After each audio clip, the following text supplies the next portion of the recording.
boa tarde, minha gente. Boa tarde a todos os polos, a todos os mestres presenciais e alunos que se conectam conosco aqui através das ondas do canal Educação. Boa tarde.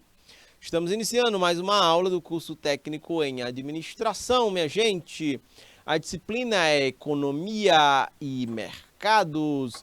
Neste dia 18 de outubro do ano de 2022, estou diretamente do Estúdio 5 na transmissão desta aula juntamente com o meu diretor de imagens, o Isnaba. Estamos sendo acompanhados pela profa assistente, a Rosário.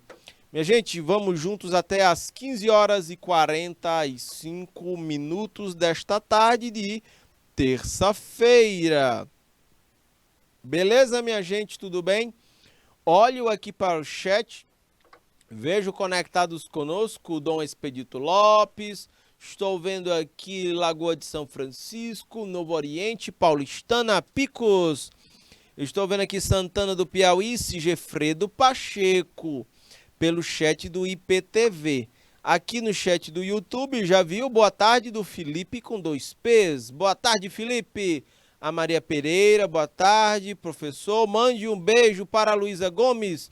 Ela gosta muito de suas aulas. Beijos, beijos, Maria. Câmbio, câmbio. Para a Luísa Gomes. Vamos juntos, minha gente. Nesta tarde calorenta aqui, né, de terça-feira. Vamos adiante. Pode botar o slide todo aí na tela. Isnaba. Oi, Maria Pereira, Luísa Gomes, Rita de Cássia, Felipe. Vamos lá, eu vou calibrar minha canetinha mágica aqui e nós vamos juntos até as 15 horas. O bicho está desobediente aqui, agora deu certo. Vamos lá.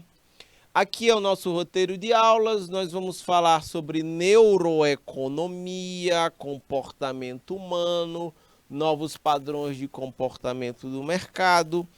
A ideia desta aula aqui e da aula de ontem é exatamente estar atualizando teorias e práticas sobre o funcionamento dos mercados. Ao final desta aula, vocês têm 3 questões complementares para ajudá-los a fixar os conteúdos que estamos discutindo aqui nesta tarde. Oi, Nina com 2 N's. Oi, José Emanuel com 2 L's. Boa tarde, minha gente. Então, vamos adiante. Eu quero começar, inclusive, resgatando alguns tópicos que nós discutimos na aula passada. Vejam só. Aqui a atividade complementar que ficou no final da aula passada para vocês. Quando eu pergunto, com base no conteúdo exposto na aula, qual é o setor produtivo da economia que mais se destaca na sua cidade? Qual é a atividade econômica que vocês entendem que ela se torna mais importante aí? Em Dom Expedito Lopes, em Lagoa de São Francisco, em Novo Oriente, em Paulistana, em Picos, em Santana do Piauí, ou Sigefredo Pacheco. É o comércio? É a produção, a atividade agrícola? Tem atividades industriais de produção, de processamento nos polos de vocês? Como é que vocês entendem aí? Por isso que a resposta colocada ela se baseia na experiência subjetiva dos alunos. É a visão de vocês em relação à região em que vocês vivem.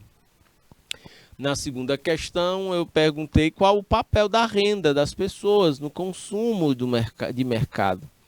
E aí vejam, a renda é o que possibilita, ela é, na verdade, utilizada para que a gente consiga, deixa eu botar o azulzinho aqui, a renda, ela é utilizada para que a gente possa adquirir bens e serviços, ok?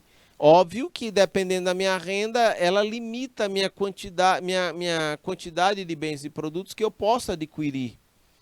É lógico, inclusive, pensar que quanto maior a renda, maiores tendem a ser as quantidades consumidas de bens e de serviços. Também é uma tendência natural de mercado que quanto maior a renda, né, maior a possibilidade de se consumir produtos mais caros, não é, que antes não eram consumidos pela limitação da renda baixa, ok? A terceira, quando eu digo assim, aponte 3 escolhas de consumo que a sua família sempre precisa fazer durante a semana. Justifique as escolhas. Também, essa terceira questão, ela tem como resposta, ela se baseia na experiência subjetiva do aluno, então varia muito de família para família. Sendo assim, vamos adiante. Eu sou o professor Fernando Galvão, minha gente, nós vamos juntos até as 15 horas e 45 minutos. Vamos adiante. Nós estamos falando de transformação, a gente falou de estrutura de mercado, de demanda, de oferta, de elasticidade da demanda, elasticidade da oferta. E agora a gente está falando desde ontem sobre transformações no mercado e que afetam os ambientes de negócios para além do que a teoria nos diz como o mercado funciona. Sendo assim, Luísa Gomes, Rita de Cássia, Nina com 2 N's. Sendo assim, vejam, para lidar com a realidade, cada vez mais as empresas têm buscado novas opções de matérias-primas, por exemplo, deixa eu botar o marca-texto verdinho aqui, novas opções de matérias-primas, né? Porque, na verdade, o que é que produtos ou serviços geram nas pessoas? Experiências de consumo. Então, quando você vai variando matérias-primas, não é? Você vai mexendo na composição dos produtos, você vai... A ideia está criando um calçado, uma sandália feminina mais gostosa de vocês estarem usando, pisando. É uma bolsa, vamos dizer assim, esteticamente mais bonita, que vocês achem bonita e quem esteja ao redor de vocês também ache bonita, entendem? É cada vez mais nessa linha, não é? de roupas. É engraçado, eu estava vendo aqui coxa de cama. Você tem a coxa de cama que tem composição poliéster, aí tem essa mais quente, não amassa tanto. Você já tem a de algodão, né, que já amassa bastante, mas ela é mais confortável, mais fria. Aí você tem um algodão egípcio com, sei lá, não sei quantos fios, sacam? E se a gente for para o mercado de cosméticos, a gente vai vendo aí os cosméticos sendo usados a partir de diferentes matérias-primas, né? Seja na composição do shampoo, do cabelo, seja na maquiagem ou no perfume. Então, o mercado ele é muito dinâmico nesse sentido. Ele sempre vai tentando novas opções de matérias-primas para as necessidades das pessoas ou satisfazer os desejos, né? A gente vai vendo ao longo do tempo no mercado a busca de uso de técnicas. Eu botei aqui aceleramento, mas esse termo não ficou legal. Vamos trocar ele aqui e aí eu posso propor que a gente altere para... Deixa eu botar aqui caneta preta. A gente troque por aceleração. Aceleração, não é, de processos gerenciais. A gente vê isso nos métodos ágeis de gestão de projetos. Né? É o método Scrum, a gente pode ter a oportunidade de discutir isso mais adiante na aula. É o método Scrum, ou vocês já viram ou vão ver com outros professores também ao longo do curso. O método Canvas, o método Scrum, não é? São várias as metodologias ágeis de gerenciamento de processos, não é? E isso precisa estar no radar de vocês enquanto futuros técnicos em administração. Beleza, minha gente? Isso cada vez mais são exemplos de gestão de projetos em TI que cada vez mais estão sendo adaptados. De TI que eu falo é tecnologia da informação. E cada vez mais esses modelos, essas técnicas de gestão ágil da TI estão sendo adaptadas para a gestão de processos, na gestão literalmente das empresas. Um outro ponto que eu posso destacar aqui são os novos mercados de vendas de produtos. Eu até citei como exemplo ontem a história lá do homem metrosexual, do homem vaidoso, e como este mercado se abre, né? Tem mais pessoas consumindo esses produtos de estética, beleza, que recebem o nome de mercado de bem-estar. Você vai ver aí produtos de moda com foco no público masculino, perfumaria e outros tipos de tratamentos cosméticos, por exemplo, né? A gente vai ver aqui nesses novos mercados. Deixa eu fazer aqui, mostrar para vocês como é que isso se dá principalmente através de nichos, né? Deixa eu puxar aqui o vermelhinho, né? Isso se dá através de nichos de mercado. Deixa eu dar um exemplo de como é que a gente nicha aqui. Vamos imaginar que eu tenha um mercado de moda. Eu estou falando isso porque eu quero aqui desenvolver um novo mercado, vender produtos. Então eu pego moda. Só que moda é muito amplo.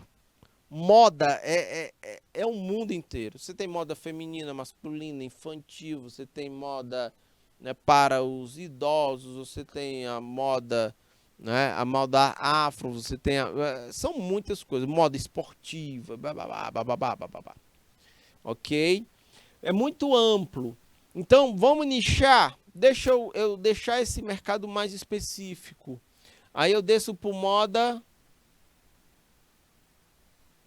feminina. Ok. Mas ainda assim é um mercado amplo. A moda feminina é um mundo. É muita coisa aqui misturada. Entendem? Então, vamos nichar um pouco mais. Eu trabalho no mercado de moda, moda feminina. Dentro da moda feminina, vamos abordar aqui a moda íntima. Ou seja, aqui eu estou falando de lingerie, calcinha, sutiã, qualquer coisa parecida. Porque, vejam, eu estava na sala de aula na faculdade, trabalhando com meus alunos de administração, e eu coloquei isso como um exercício. Vamos nichar mercados, para tentar encontrar novos mercados e para vender produtos. E um grupo específico das minhas alunas fez essa trilha. Vamos pensar no modelo de negócios. Aí vamos trabalhar com moda. Moda o quê? Feminina. E eu, pois sejam mais específicas. Aí elas, moda íntima. Ok. Olhem como já deu uma especificada. Olhem como já deu uma nichada aí. Elas iriam abrir uma loja digital, um comércio eletrônico, para vender apenas moda íntima. Mas ainda assim, moda íntima é um mundo de grande, né? De geral. Então elas foram mais específicas ainda. Então, elas no mercado de moda íntima, elas iriam vender produtos. Eu não sei se eu estou escrevendo certo. Pool size. Ou seja, me corrijam aí se eu estiver errado. Né? Que moda a venda de lingerie tamanho grande, não é? Então são sutiãs, são calcinhas e aí das mais variadas cores, dar esse tipo de opção, cores, bordados, mais trabalhados e em tamanho grande. Por que plus? É isso, Nina. Muito obrigado, Nina. Olha eu escrevendo errado aqui. Muito obrigado. É plus, né? Deixa eu botar aqui. Plus. Plus size. Isso, aqui. Pronto. Aí, minha gente, quando desce aqui, qual é a ideia do modelo de negócios dela? Elas iam trabalhar moda feminina, vou descer mais, íntima e de íntima plus size. Só vender lingerie tamanho grande. Por quê? Porque elas identificaram que existe um mercado que é mal atendido. As mulheres chegam numa loja de moda feminina, quando vão na parte íntima, eles têm dificuldade de encontrar produtos adequados ao tamanho delas. Então, elas iriam criar uma loja digital para vender apenas esse tipo de produto. Muito especializado, mas vejam, se é uma loja digital, o mercado é o Brasil inteiro. Então, por mais que seja um nicho, que seja um mercado de tamanho menor, ainda assim ele é muito grande se a gente pensar em Brasil. Vocês entendem que aqui a gente está fazendo uma jornada, um caminho, uma rota para encontrar um mercado para vender produtos, né? E aí as meninas iriam criar um site, iam falar sobre essas necessidades. Tem várias propagandas na televisão que já trabalham essa linha. Elas não pegam modelos convencionais, né, magras, para fazer a propaganda de roupas. Elas pegam modelos, né, de mulheres com padrão normal de corpo, né, mulheres com peito grande, mulheres até com celulite, e é normal, esse é o padrão feminino. Por que não usar modelos com o corpo padrão, o corpo feminino de diferente, não só magros, mas de vários tipos? E aí existe várias marcas que já já estão fazendo isso. Tá bom? Beleza, minha gente? Então isso é criar novos mercados e venda de produtos. E dá para subir lá em cima para moda e fazer a rota de novo embaixo, encontrando um outro tipo de nicho. Sacam? Moda feminina. Aí já não seria mais íntima, por exemplo. A gente iria para moda feminina para um outro caminho, né? De repente, para mulheres cadeirantes e jovens. Ou pode ser moda feminina para mulheres com perfil mais religioso. Aí você especifica mais o mercado, você encontra um mercado mais específico e vai aprofundar, oferecendo produtos para esse mercado. Vocês entendem? Cada vez mais os mercados deixam de ser de massa e passam, não vão deixar de existir, mas cada vez mais a gente tem participação de mercados focando em públicos mais específicos. Entendem? E aí a gente vai ter também, é uma necessidade das empresas estarem desenvolvendo constantemente novos produtos inovadores e buscando uma logística mais arrojada. A logística mais arrojada é porque tradicionalmente você tem empresas trabalhando com grandes estoques de produtos. E a ideia aqui da logística arrojada é trabalhar com estoques enxutos. Os estoques vão só na medida em que os pedidos vão chegando, entendem? Vamos adiante. Fiquem atentos a isso, meus caros e caras futuros técnicos em administração. Outros pontos que precisam estar no radar de vocês enquanto futuros técnicos em administração. É olhar a lucratividade nos serviços de distribuição ao cliente. Esses serviços de distribuição, eles estão gerando retorno? Ou eles estão dando muitos problemas, muita dor de cabeça? Como é que a gente faz para aumentar a lucratividade pensando nessa distribuição para os clientes? Eu acabei de falar que uma loja digital, o mercado é Brasil inteiro, não é apenas ali uma cidade, não é apenas ali um bairro. Vocês precisam estar atentos ao fluxo de materiais, ou seja, inputs e os outputs. O que é que eu quero dizer com isso? Os inputs, minha gente, eles correspondem às entradas de insumos. Entradas.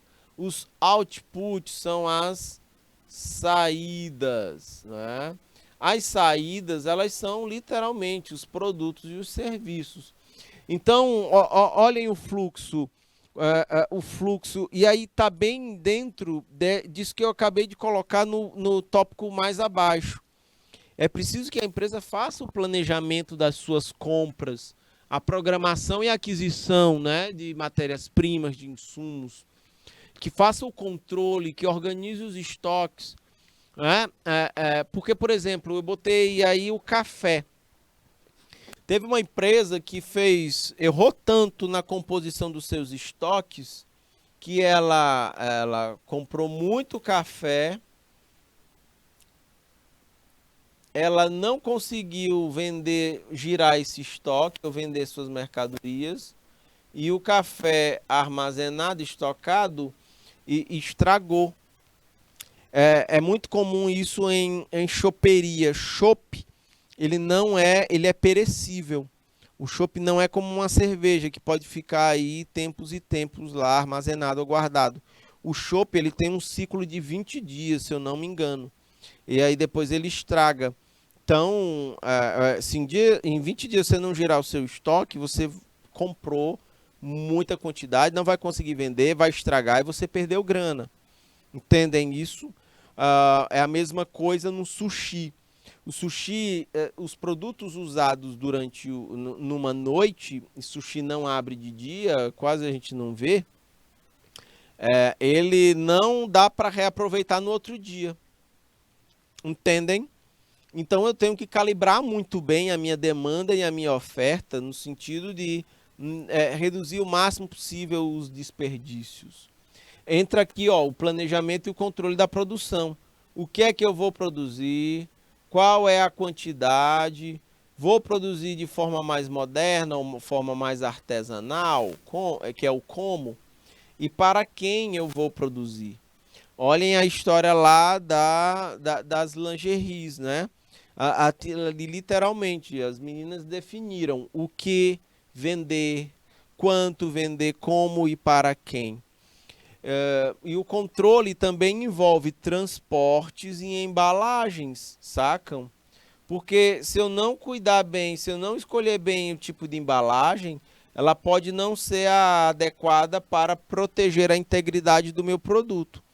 Aí eu tenho um excelente produto, foi mal embalado, chega lá no meu cliente, ele está comprometido, tem estragado, tem um defeito ou algum outro problema. Isso é importante. Sem falar que a embalagem também é um importante elemento de marketing das empresas. As crianças vivem dando exemplos para a gente disso. Tem criança que prefere brincar com a embalagem do que com o brinquedo. Sacam? É muito comum a gente ver isso. E, minha gente, nesse mundo em constante transformação... Oi, Osana, Alves, Câmbio, boa tarde. A Rita de Cássia, o Felipe, a Luísa, a Maria Pereira, a Nina, o José Manuel, a Osana. Oi, minha gente, que nos acompanham aqui pelo YouTube. Minha gente, meus caros e caras futuros técnicos em administração, nós estamos vivendo num mundo VUCA. O VUCA é um acrônimo, ele é como se ele fosse uma sigla que descreve 4 características que são muito importantes no nosso dia a dia. A gente vive num mundo volátil, ou seja, de volatilidade, de muita incerteza, num mundo de muita complexidade. Eu falei um pouco sobre isso ontem, vou falar mais um pouco hoje. E um mundo de muita ambiguidade. Eu vou explicar cada elemento desses aqui. No final das contas, para que serve o VUCA? Ele descreve um cenário de incertezas e intensas mudanças, viu, minha gente? Então, nesse mundo que a gente vive, logo o mercado vai mudando drasticamente, as empresas também precisam estar antenadas para acompanhar essas mudanças. As empresas, o mercado é mutante, as empresas também precisam também ser mutantes. Richard Souza, boa tarde. O conceito de VUCA foi criado nos Estados Unidos, fazendo essa comparação. Vivemos num mundo muito dinâmico e muita coisa muda. Também as estratégias militares deveriam mudar também. As mudanças, o primeiro elemento do VUCA, o V, né? O primeiro é a volatilidade, né?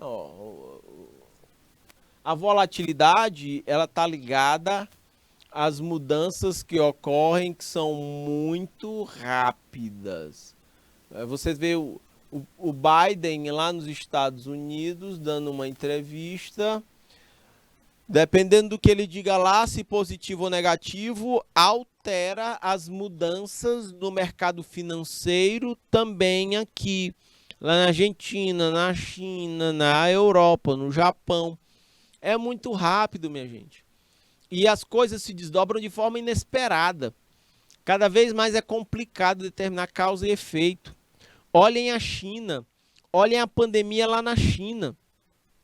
Eu vi uma análise, o cara brincando, dizendo que a China dá um espirro e o mundo pega uma pneumonia. Foi com o Covid. Entendem? O efeito do Covid foi muito maior fora do que dentro da própria China. Também porque eles trabalharam muito forte a contenção, não é? Para quebrar a cadeia de transmissão. Fecharam lá as cidades. As pessoas não podiam sair de casa. Tinha drone voando e fiscalizando quem era que estava sem máscara. O negócio lá era pesado. Então, com essa velocidade tão grande, é até difícil determinar causas e efeitos.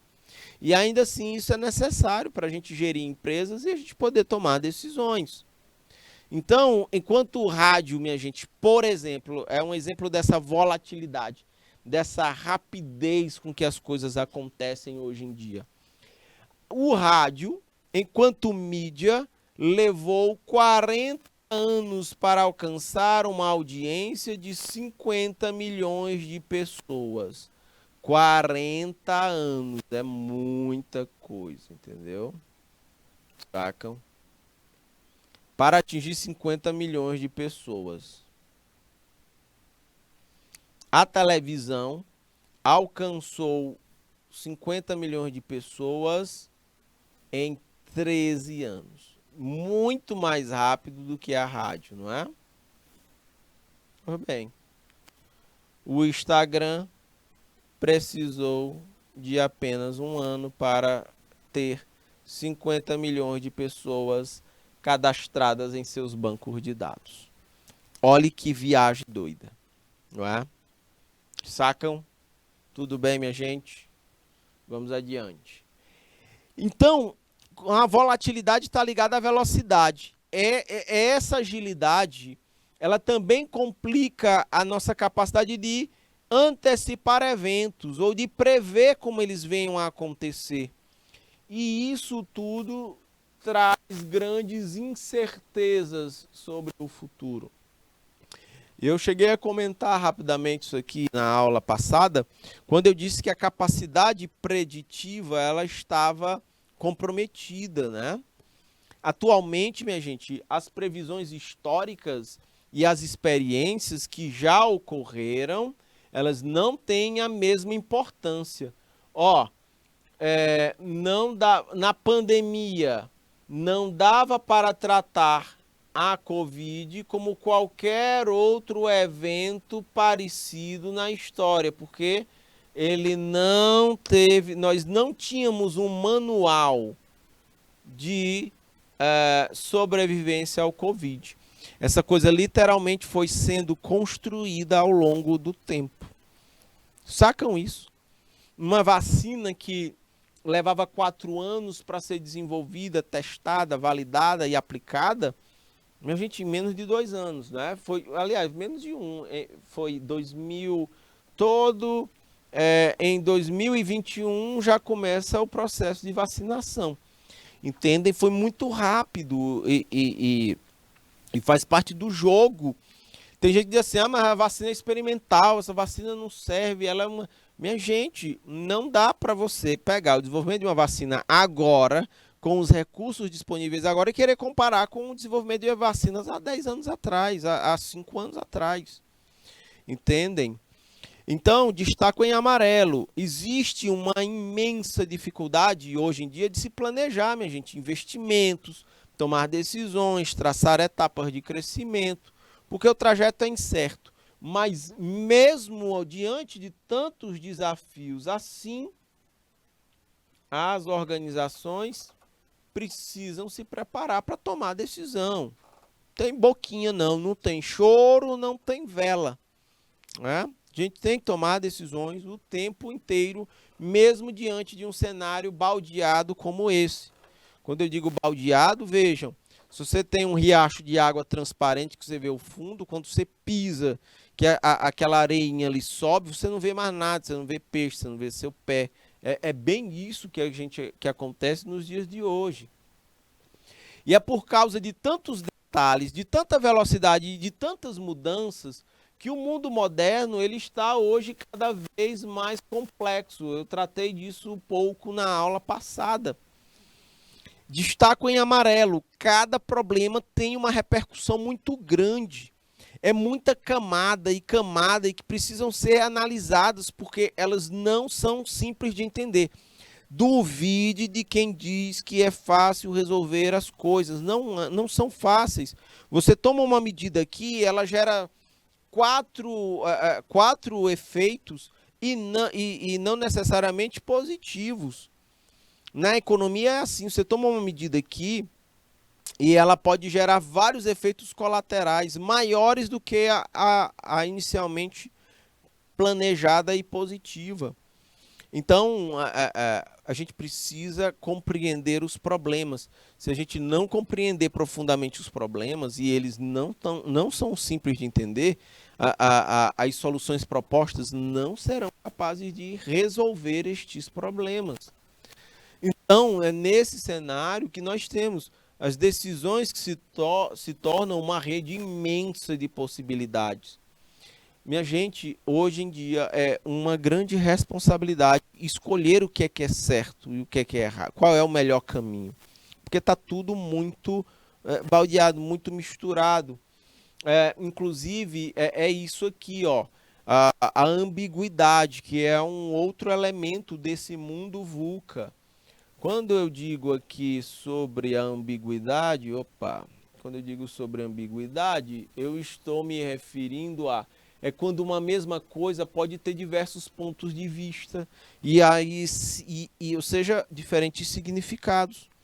É muito mais difícil eu analisar uma coisa assim, Osana, ou Richard, ou Nina, entendem? Ou Rita de Cássia, ou Felipe. É muito mais difícil. No meu mercado é assim.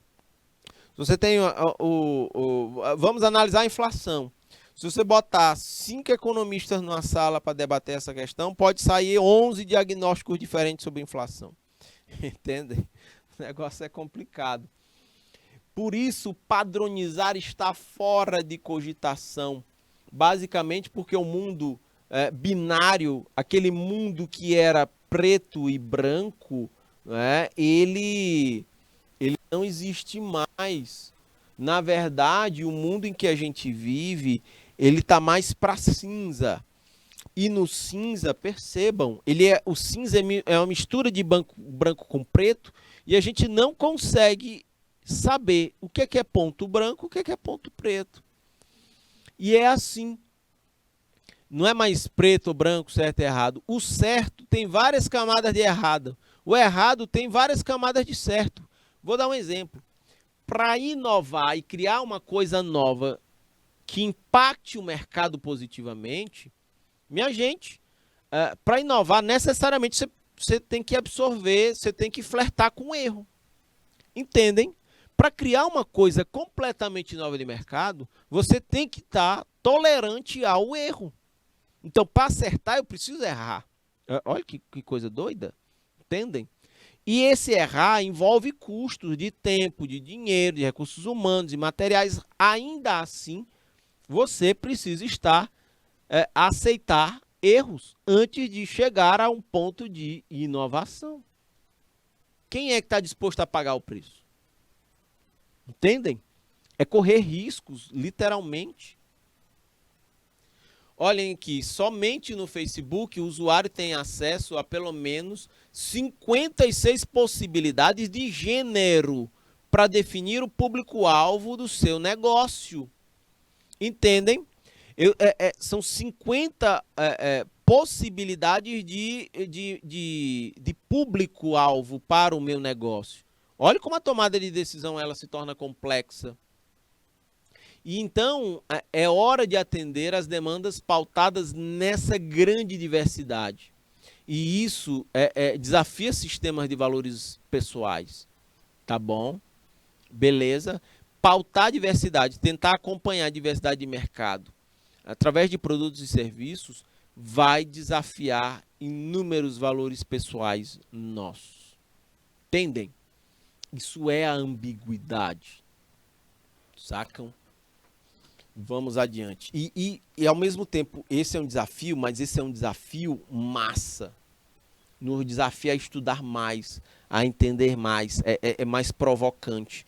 Fazer gestão hoje é muito mais complexo do que em outros momentos da história. Quem era que ia imaginar um mundo assim? Esse é o mundo VUCA, entendem?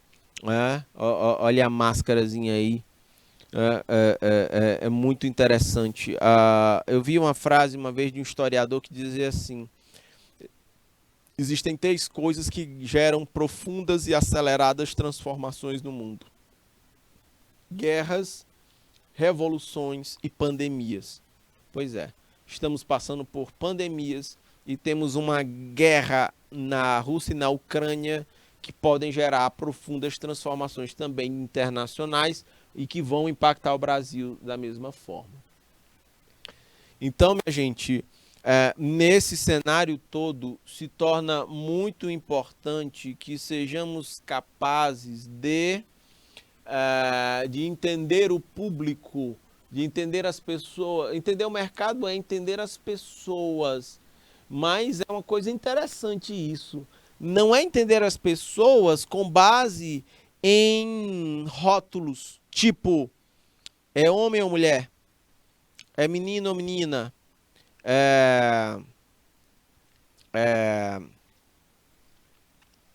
meu Deus, eu ia usar outro exemplo e estava me faltando aqui. Esses rótulos, ou rótulo, por exemplo, Isnaba, de faixa de renda, né? Você ganha de tanto a tanto, ou de tanto a tanto. Qual é a sua idade? Você é mulher de 15 a 25, ou de 26 a 40. Esses rótulos aqui, minha gente, eles não estão mais dando conta.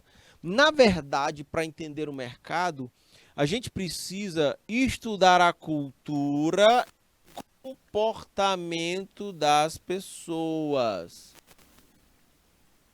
Até porque você vai ver, você pode, de grupos sociais, você vai ver pessoas com baixa faixa de renda se comportando como se fosse rica. Você vai ver gente rica se comportando como se tivesse baixa renda. Você vai ver homem se comportando como mulher. Você vai ver mulher se comportando como homem. Entendem? É assim. É o híbrido, são as energias, a masculina, a feminina, as coisas. Lembre-se do que eu falei ontem, né? Tudo que é sólido se desmancha no ar. O mercado ele vai mudando. A gente precisa focar em, não necessariamente em olhar tudo isso que eu estou falando para vocês do ponto de vista de preconceito, mas é do ponto de vista do querer entender a cultura, o comportamento, os hábitos, né? A forma de pensar e a forma de agir. Isso é interessante para a gente compreender o mercado, porque o mercado é uma construção humana. A oferta e a demanda, a compra e a venda é uma construção das interações humanas. E as interações humanas, elas não são exatas. Pelo contrário, elas são altamente subjetivas. Luísa tá dizendo aqui, professor, manda um abraço para Juliana. Oi, Juliana, boa tarde, tudo bem? Câmbio, câmbio. A Juliana nos acompanha aqui em mais uma transmissão de aulas para o curso técnico em administração. A disciplina é Economia e Mercados. São agora exatamente, né, Juliana e Luísa, 15 horas e 41 minutos, beleza? Então é isso, minha gente. Vejam, para entender, quando eu falo capturar insights, é capturar aprendizados sobre o mercado. É importante estudar o comportamento e a cultura. Também existem metodologias como o Designer Thinking, que ele é aplicado ao desenvolvimento de produtos e de serviços. Nesse sentido, ele foca nas necessidades, nos desejos e limitações dos usuários. É literalmente você elaborar produtos a partir da interação direta com o cliente. O cliente vai me dizer o que é que ele precisa. A partir daí eu vou desenhar uma solução para ele. Vejam como, usando o Designer Thinking, a gente não tem mais... essa empresa ela não vai produzir em massa o mesmo produto em massa. Ela vai produzir produtos, ó,